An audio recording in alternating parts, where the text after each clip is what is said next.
Samuel പ്രവാചകന്റെ 2-ാം പുസ്തകം അധ്യായം 5. ദാവീദ് ഇസ്രായേൽ മുഴുവൻ്റെയും രാജാവ്.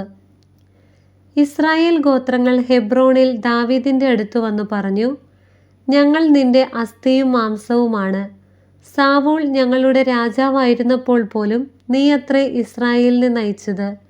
എൻ്റെ ജനമായ ഇസ്രായേലിനു നീ ഇടയനും അധിപനും ആയിരിക്കും എന്ന് കർത്താവ് അരുളി ചെയ്തിട്ടുണ്ടല്ലോ. ഇസ്രായേലിലെ ശ്രേഷ്ഠന്മാർ ഹെബ്രോണിൽ രാജാവിൻ്റെ അടുത്ത് വന്നു. ദാവീദ് രാജാവ് അവിടെ വെച്ച് കർത്താവിൻ്റെ സന്നിധിയിൽ അവരുമായി ഉടമ്പടി ചെയ്തു. ഇസ്രായേലിൻ്റെ രാജാവായി ദാവീദിനെ അവർ അഭിഷേകം ചെയ്തു. ഭരണമേൽക്കുമ്പോൾ ദാവീദിന് 30 വയസ്സായിരുന്നു. അവൻ 40 വർഷം ഭരിച്ചു. ഹെബ്രോണിൽ യൂദായെ 7 വർഷവും 6 മാസവും അവൻ ഭരിച്ചു. ജെറുസലേമിൽ ഇസ്രായേലിനെ യൂദായെയും 33 വർഷവും. രാജാവും സൈന്യവും ജെറുസലേമിലേക്ക് ജബൂസ്യർക്കെതിരെ പുറപ്പെട്ടു. ദാവീദിന് ഇവിടെ കടക്കാൻ കഴിയുകയില്ല എന്ന് വിചാരിച്ച് അവർ അവനോട് പറഞ്ഞു, നിനക്കിവിടെ കടക്കാനാവില്ല. നിന്നെ തടയാൻ കുരുടനും മുടന്തനും മതി. ദാവീദ് സിയോൻ കോട്ട പിടിച്ചടക്കുക തന്നെ ചെയ്തു. ദാവീദിന്റെ നഗരം എന്ന് അതറിയപ്പെടുന്നു. അന്നു ദാവീദ് പറഞ്ഞു, ജബൂസ്യരെ കൊല്ലാൻ ആഗ്രഹിക്കുന്നവർ നീർപ്പാത്തിയിൽ കൂടെ കടന്നു ചെല്ലട്ടെ. ദാവീദ് വെറുക്കുന്ന മുടന്തരെയും കുരുടരെയും ആക്രമിക്കട്ടെ. അങ്ങനെ കുരുടരും മുടന്തരും ആലയത്തിൽ പ്രവേശിക്കരുത് എന്ന ചൊല്ലുണ്ടായി. ദാവീദ് കോട്ടയിൽ താമസമാക്കി. അതിന് ദാവീദിന്റെ നഗരം എന്നു പേരിട്ടു. ദാവീദ് നഗരത്തെ മില്ലോ മുതൽ ഉള്ളിലേക്ക് ചുറ്റും പടുത്തുയർത്തി. ദാവീദ് മേൽക്കുമേൽ പ്രാബല്യം നേടി. സൈന്യങ്ങളുടെ ദൈവമായ കർത്താവ് അവനോട് കൂടെയുണ്ടായിരുന്നു. ടൈർ രാജാവായ ഹീരാം ദാവീദിന്റെ അടുക്കലേക്ക് ദൂതന്മാരെ അയച്ചു. മരപ്പണിക്കാരെയും കൽപ്പണിക്കാരെയും അവരോടൊപ്പം ദേവദാരുവും അവൻ അയച്ചു. അവർ ദാവീദിന് കൊട്ടാരം പണിതുകൊടുത്തു. കർത്താവ് ഇസ്രായേലിന്റെ രാജ്യത്വം തന്നിൽ സ്ഥിരപ്പെടുത്തിയെന്നും അവിടുത്തെ ജനമായ ഇസ്രായേലിനു വേണ്ടി തൻ്റെ രാജ്യത്വം അവിടുന്ന് ഉന്നതമാക്കിയെന്നും ദാവീദ് ഗ്രഹിച്ചു. ഹെബ്രോണിൽ നിന്ന് വന്നതിനു ശേഷം ദാവീദ് ജെറുസലേമിൽ നിന്ന് കൂടുതൽ ഉപനാരികളെയും ഭാര്യമാരെയും സ്വീകരിച്ചു.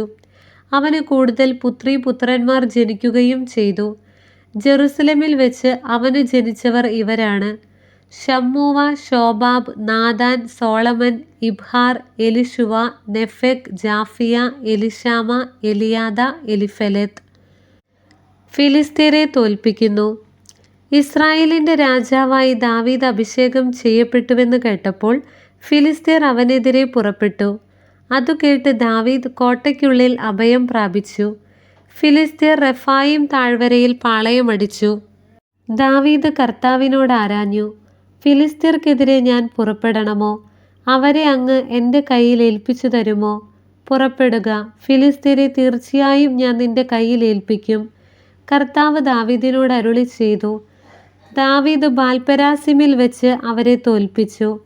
വെള്ളച്ചാട്ടം പോലെ കർത്താവ് എൻ്റെ ശത്രുക്കളെ എൻ്റെ മുൻപിൽ ചിതറിച്ചുവെന്ന് അവൻ പറഞ്ഞു. അതുകൊണ്ട് ആ സ്ഥലത്തിന് ബാൽപെരാസിം എന്നു പേരുണ്ടായി. ഫിലിസ്ത്യർ തങ്ങളുടെ വിഗ്രഹങ്ങൾ അവിടെ ഉപേക്ഷിച്ചു. ദാവീദും ആളുകളും അവ എടുത്തുകൊണ്ടുപോയി. ഫിലിസ്ത്യർ വീണ്ടും വന്ന് റെഫായിം താഴ്വരയിൽ പാളയമടിച്ചു. ദാവീദ് കർത്താവിനോട് ആരാഞ്ഞപ്പോൾ അവിടുന്ന് അരുളി ചെയ്തു, നീ നേരെ ചെന്ന് ആക്രമിക്കരുത്. വളഞ്ഞു ചെന്ന് ബൾസ വൃക്ഷങ്ങൾക്കെതിരെ വെച്ച് പിന്നിൽ കൂടെ ആക്രമിക്കുക. ബൾസ വൃക്ഷങ്ങൾക്ക് മുകളിൽ അണിനീങ്ങുന്ന ശബ്ദം കേൾക്കുമ്പോൾ കടന്ന് ആക്രമിക്കുക. ഫിലിസ്ത്യ സൈന്യത്തെ തകർത്തു കളയാൻ കർത്താവ് കൽപ്പിച്ചതുപോലെ ദാവീദ് ചെയ്തു. ഗേബ മുതൽ ഗേസർ വരെ ഫിലിസ്ത്യരെ തുരത്തി. അധ്യായം 6. കർത്താവിൻ്റെ പേടകം. ദാവീദ് വീണ്ടും ഇസ്രായേലിലെ സമർത്ഥരായ 30,000 യോദ്ധാക്കളെ ഒരുമിച്ച് കൂട്ടി. അവൻ അവരോടൊപ്പമുള്ള സകല ജനത്തോടും കൂടെ കെരൂബുകൾക്കിടയിൽ സിംഹാസനസ്ഥനായിരിക്കുന്ന സൈന്യങ്ങളുടെ കർത്താവിൻ്റെ നാമം ധരിക്കുന്ന ദൈവത്തിൻ്റെ പേടകം ബാലെയൂദായിൽ നിന്ന് കൊണ്ടുവരുന്നതിന് പുറപ്പെട്ടു. അവർ ദൈവത്തിൻ്റെ പേടകം ഒരു പുതിയ കാളവണ്ടിയിൽ കയറ്റി മലയിലുള്ള അബിനാദാബിൻ്റെ വീട്ടിൽ നിന്ന് കൊണ്ടുവന്നു. അബിനാദാബിൻ്റെ പുത്രന്മാരായ ഉസ്സായും അഹിയോയുമാണ് ദൈവത്തിൻ്റെ പേടകമിരുന്ന വണ്ടി തെളിച്ചത്. അഹിയോ പേടകത്തിനു മുൻപേ നടന്നു. ദാവീദും ഇസ്രായേൽ ഭവനവും സന്തോഷത്തോടും സർവശക്തിയോടും കൂടെ കിന്നരം, വീണ, ചെണ്ട, മുരജം, കൈത്താളം എന്നിവ ഉപയോഗിച്ച് കർത്താവിൻ്റെ മുൻപിൽ പാട്ടുപാടി നൃത്തം ചെയ്തു. അവർ നാക്കോന്റെ മെതിക്കളത്തിലെത്തിയപ്പോൾ കാള വിരണ്ടതുകൊണ്ട് ഉസ്സ കൈനീട്ടി ദൈവത്തിൻ്റെ പേടകത്തെ പിടിച്ചു. കർത്താവിൻ്റെ കോപം ഉസ്സാക്കെതിരെ ജ്വലിച്ചു. അനാദരമായി പേടകത്തിനു നേരെ കൈനീട്ടിയതുകൊണ്ട് ദൈവം അവനെ കൊന്നുകളഞ്ഞു. അവൻ ദൈവത്തിൻ്റെ പേടകത്തിനരികെ മരിച്ചു വീണു. കർത്താവ് ക്രുദ്ധനായി ഉസ്സായെ കൊന്നതു നിമിത്തം ദാവീദ് കോപിച്ചു. ആ സ്ഥലത്തിന് ഇന്നുവരെ പേരസ് ഉസ്സ എന്നു പേർ വിളിക്കുന്നു. അന്നു ദാവീദിന് കർത്താവിനോട് ഭയം തോന്നി. കർത്താവിൻ്റെ പേടകം എൻ്റെ അടുത്ത് കൊണ്ടുവന്നാൽ എന്തു സംഭവിക്കുമെന്ന് അവൻ ചിന്തിച്ചു. പേടകം ദാവീദിൻ്റെ നഗരത്തിലേക്ക് കൊണ്ടുവരാൻ അവന് മനസ്സ് വന്നില്ല. ദാവീദ് അത് ഹിത്യനായ ഓബദേദോമിൻ്റെ വീട്ടിൽ സ്ഥാപിച്ചു.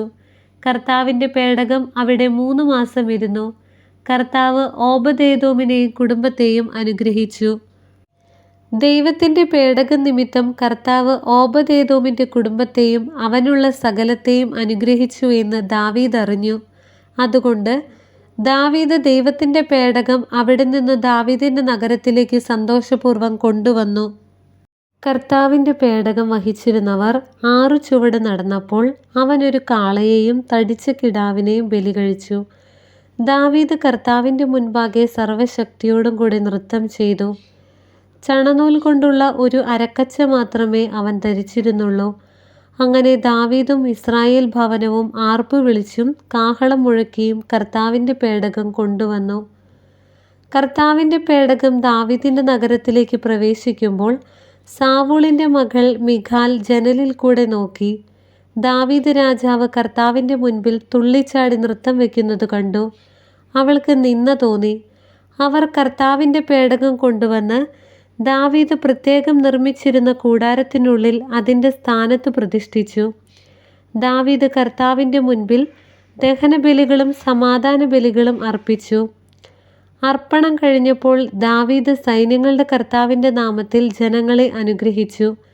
സ്ത്രീ പുരുഷ ഭേദമന്യേ ഇസ്രായേൽ സമൂഹത്തിന് മുഴുവൻ ആളൊന്നിന് ഒരപ്പവും 1 കഷ്ണം മാംസവും 1 മുന്തിരിയടയും വീതം വിതരണം ചെയ്തു. പിന്നെ ജനം വീട്ടിലേക്ക് മടങ്ങി. തൻ്റെ കുടുംബത്തെ അനുഗ്രഹിക്കാൻ ദാവീദ് മടങ്ങിച്ചെന്നു. സാവൂളിൻ്റെ മകൾ മിഖാൽ ഇറങ്ങി വന്ന് അവനോട് പറഞ്ഞു, ഇസ്രായേലിൻ്റെ രാജാവ് ഇന്ന് തന്നെ എത്ര പ്രശസ്തനാക്കിയിരിക്കുന്നു. തൻ്റെ ദാസന്മാരുടെ സ്ത്രീകളുടെ മുൻപിൽ ആഭാസനെ പോലെ നിർലജ്ജം അവൻ നഗ്നത പ്രദർശിപ്പിച്ചില്ലേ? ദാവീദ് മിഖാലിനോട് പറഞ്ഞു, നിന്റെ പിതാവിനും കുടുംബത്തിനുമേൽ കർത്താവിൻ്റെ ജനമായ ഇസ്രായേലിന് രാജാവായി നിയമിക്കുന്നതിന് എന്നെ തിരഞ്ഞെടുത്ത കർത്താവിൻ്റെ മുൻപാകെയാണ് ഞാൻ നൃത്തം ചെയ്തത്. കർത്താവിൻ്റെ മുൻപിൽ ഞാൻ ആനന്ദ നൃത്തം ചെയ്യും.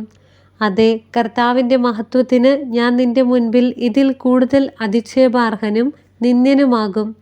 എന്നാൽ നീ പറഞ്ഞ ആ പെൺകുട്ടികൾ ഇതു നിമിത്തം എന്നെ ബഹുമാനിക്കും. സാവൂളിൻ്റെ പുത്രി മിഖാൽ മരണം വരെയും സന്താനരഹിതയായിരുന്നു. ദൈവമായ കർത്താവിന് സ്തുതി.